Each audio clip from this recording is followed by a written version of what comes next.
हाय guys, मैं हूं Gauri and welcome to markets today, जहां पर हम डिस्कस करेंगे तीन पावरफुल और टोटली अलग कहानियां। पहली, India's wallets are getting fatter.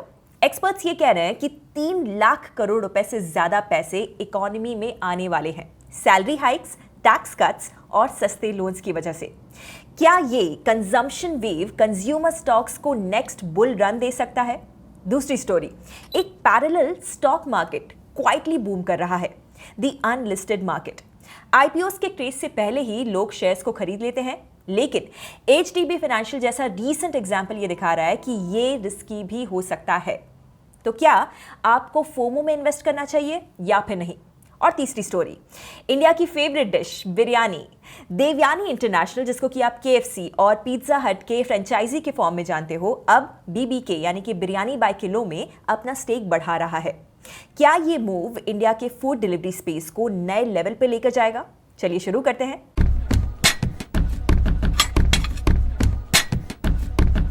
The first story is about the exploding consumer demand in the Indian economy. India में ऑलमोस्ट 1.5 बिलियन लोग हैं और एक्सपर्ट्स के हिसाब से तीन चीजों से इनका वॉलेट्स काफी ज्यादा हैवी हो गया है: टैक्स कट्स, सैलरी हाइक्स और cheaper loans. As per analysts, अभी रिसेंटली बजट 2025 में अनाउंस किए गए लोअर पर्सनल टैक्सेस से ही सेविंग्स में $12 बिलियन ऐड होने वाले हैं। ऑल्सो, अगर 8th पे कमीशन प्रिडिक्टेड 15% सैलरी हाइक देता है तो गवर्नमेंट और डिफेंस एम्प्लॉयज के पास फर्दर 18 से $26 बिलियन चला जाएगा। और इसके साथ अभी आरबीआई ने रिसेंटली रेपो रेट्स में भी कट किया, जिससे कि लोन सेविंग्स हुई और इससे एडिशनल 3 to 4 बिलियन का बूस्ट मिलने वाला है। ये एकदम स्ट्रॉन्ग कंजम्पशन कॉकटेल बन गया है जो कि मार्केट्स को स्टर कर सकता है। और ये सारे ना थ्योरेटिकल नंबर्स ही नहीं है। एक्सपर्ट्स ने ये बताया है कि इंडिया की डिस्क्रिशनरी स्पेंडिंग बेस लगभग $250 बिलियन है। मतलब कि अगर ये एडिशनल लिक्विडिटी को हम मिक्स कर देते हैं तो स्पेंडिंग कैपेसिटी नियरली 15% तक बूस्ट हो सकती है। अब सोचिए, इतना एक्स्ट्रा पैसा अगर मार्केट में सर्कुलेट होता है तो नई अपॉर्चुनिटीज क्रिएट होंगी, वेदर इन सेविंग्स और डायरेक्ट कंजम्पशन।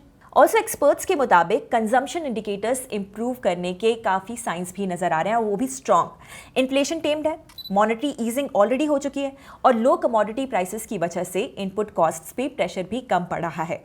ये सारे फैक्टर्स मिलकर ये इंश्योर कर रहे हैं कि हाउस होल्ड इनकम स्टेबलाइज बनी रहे और टैक्स बर्डन डिक्लाइन भी हो रहा है, जिससे कंज्यूमर स्पेंडिंग में बूस्ट आएगा। अर्बन के साथ साथ रूरल इंडिया भी इस वेव को कैच कर रहा है। रियल वेजेस इंप्रूव हो रहे हैं, स्पेशली इन रूरल एरियाज जहां पर लो फूड इन्फ्लेशन और स्टेबल इनकम्स की वजह से परचेजिंग पावर बढ़ रही है। अब अगर हम इन्वेस्टर्स की बात करते हैं, आपकी बात करते हैं, तो मार्केट के लिए ये एक गोल्डन अपॉर्चुनिटी हो सकती है।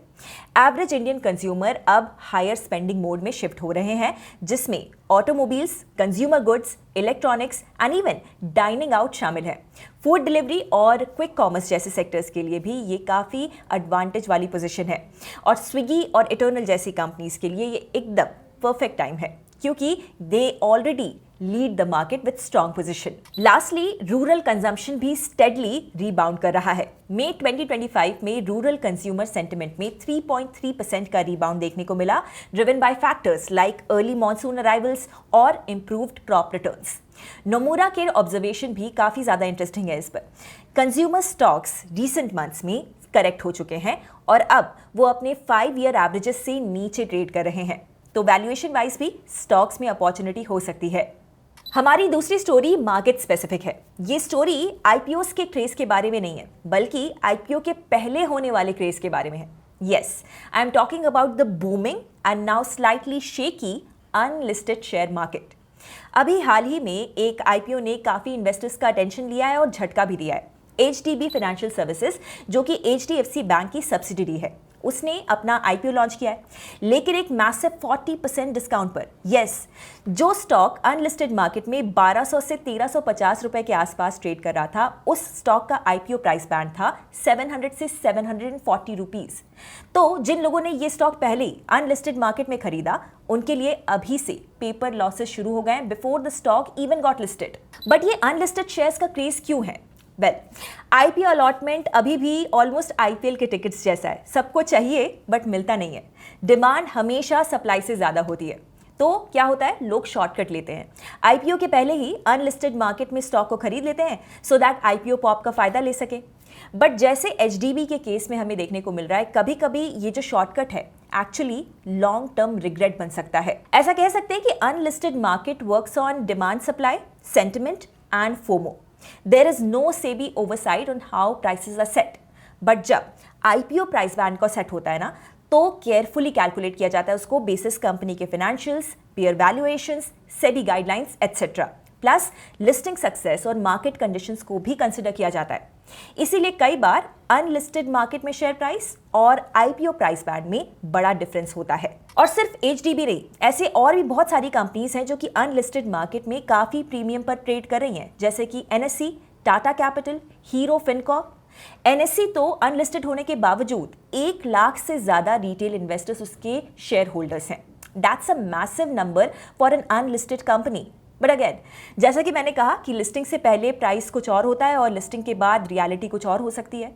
एनालिस्ट्स का ये कहना है कि काफ़ी सारे स्टॉक्स अनलिस्टेड मार्केट में अपने लिस्टेड पेयर्स से काफ़ी ज़्यादा वैल्यूएशन पे ट्रेड कर रहे हैं। फॉर एग्जांपल, एचडीबी का प्राइस टू बुक रेशियो था 3.72x, जबकि श्रीराम फाइनेंस जैसी लिस्टेड कंपनी 2.17x पे थी। हाँ, एचडीबी के पास 1.07 लाख करोड़ एयूएम है। FY25 का नेट प्रॉफिट भी 2180 करोड़ रुपए था। लेकिन जब आप रियल स्टॉक मार्केट की स्क्रूटनी में आते हो ना, तो वैल्यूएशन एडजस्ट हो जाते हैं। एक और इंटरेस्टिंग ट्रेंड, अनलिस्टेड मार्केट का सबसे ज्यादा एक्शन फाइनेंस स्टॉक्स में दिखाई दे रहा है, जैसे कि insurance, mutual funds, broking firms. क्योंकि रिटेल इन्वेस्टर्स का पार्टिसिपेशन बढ़ा है, तो नेचुरली इन कंपनीज के अर्निंग्स भी स्पाइक हुए हैं। इस वजह से उनकी जो डिमांड है वो लिस्टेड मार्केट में अभी तक नहीं हुई है, बट अनलिस्टेड मार्केट में इनका डिमांड ऊपर है। लेकिन इन सब के बीच में एक इंपॉर्टेंट लेसन ये है कि फोमो में आपको नहीं आना है। अनलिस्टेड मार्केट एक एक्साइटिंग स्पेस है, but it is not for everyone. तीसरा stock specific update is literally spicy. Devyani international, जिसको कि आप पिज्जा हट, केएफसी जैसे ब्रांड्स के फ्रेंचाइजी के तौर पर जानते हो, अब वो बिरयानी बिजनेस में एक्सपैंड कर रही है। न्यूज़ ये है कि कंपनी ने बिरयानी बाय किलो के parent company Sky Gate Hospitality में अपना स्टेक 80.72% से बढ़ाकर 86.13% कर दिया है, बाय इन्वेस्टिंग 106 करोड़ रुपीस मोर। ये न्यूज से ट्यूसडे यानी कि 24 जून को देवयानी के शेयर प्राइस अर्ली आवर्स में अप्रॉक्स 3% स्पाइक हुए and by the end of the day 1% ऊपर क्लोज हुए। बट पिज्जा और बर्गर बेचने वाली ये जो कंपनी है, उसको बिरयानी में सडनली इंटरेस्ट क्यों आया? Well, let's break it down. India में अगर कोई एक ऐसी डिश है जिसका कि क्रेज हर सिटी, हर गली, हर फेस्टिवल में दिखाई देता है, तो वो है बिरयानी।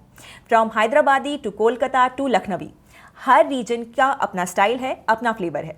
और यही रीजन है कि बिरयानी का मार्केट काफ़ी बड़ा है, अराउंड 3 to 4 बिलियन डॉलर्स। लेकिन अब तक ये सेगमेंट फ्रैगमेंटेड था, ज़्यादातर लोकल आउटलेट्स या फिर अनऑर्गेनाइज प्लेयर्स डोमिनेट करते थे। और ये वो जो गैप है ना, उसको देवयानी फिल करना चाहता है। बिरयानी बाय किलो का मॉडल काफ़ी ज़्यादा इंटरेस्टिंग है। ये एक cloud kitchen driven delivery first brand है। 2015 में स्टार्ट हुआ था और FY25 तक उनका टर्नओवर 277 करोड़ रुपीस तक पहुंच गया था। Not bad, right? BBK ने QSR यानी कि क्विक सर्विस रेस्टोरेंट बनने के लिए एक स्मार्ट काम किया है। अनलाइक टिपिकल क्लाउड किचन्स जो पूरा डिश प्री कुक करके रीहीट करते हैं, BBK फ्रेश बिरयानी डिलीवर करने का क्लेम करता है। येट बिरयानी बाय किलो ने अपना प्रेप टाइम को भी काफ़ी ऑप्टिमाइज किया है। जहां पर पहले 1.5 से 2 घंटे लगते थे, अब सिर्फ 25 से 30 मिनट में बिरयानी तैयार हो जाती है। बेसिकली करी और राइस को लोकल किचन में लेयर करके दम दिया जाता है। ये क्वालिटी भी मेंटेन करता है और डिलीवरी भी फास्ट हो जाती है। बट बिरयानी इंडस्ट्री में एक टिपिकल चैलेंज भी है, वो ये है कि बिरयानी को स्टैंडर्डाइज कैसे करें। पिज्जा का तो एक सेट फॉर्मूला होता है, dough, sauce, toppings, oven. But biryani का हर 300 किलोमीटर के बाद टेस्ट, स्पाइसेस और टेक्सचर चेंज हो जाता है। That is why Jubilant Food Works का एकदम बिरयानी एक्सपेरिमेंट फ्लॉप हो गया था, क्योंकि डोमिनोज का पिज्जा प्लेबुक तो था, लेकिन बिरयानी के लिए कुछ भी नहीं। बॉटम लाइन, बिरयानी मार्केट में बहुत स्कोप है, बट टेस्ट स्टैंडर्डाइज करना ईजी नहीं है। अगर देवयानी BBK के साथ ये चैलेंज को क्रैक कर लेता है, तो पिज्जा के बाद बिरयानी भी एक पैन इंडिया QSR कैटेगरी बन सकता है। So that's a wrap. आज के मार्केट्स टुडे एपिसोड में हमने 3 अलग अलग लेकिन इंटरकनेक्टेड कहानियां देखी। पहली, इंडियाज राइजिंग कंजम्पशन वे, दूसरी अनलिस्टेड शेयर्स का क्रेज, और तीसरी बिरयानी का business. Which story was most relevant to you? Let us know in the comments. और अगर आपको आज का एपिसोड पसंद आया हो तो do like, share and subscribe to our channel. Investment in securities market are subject to market risks. Read all the related documents carefully before investing.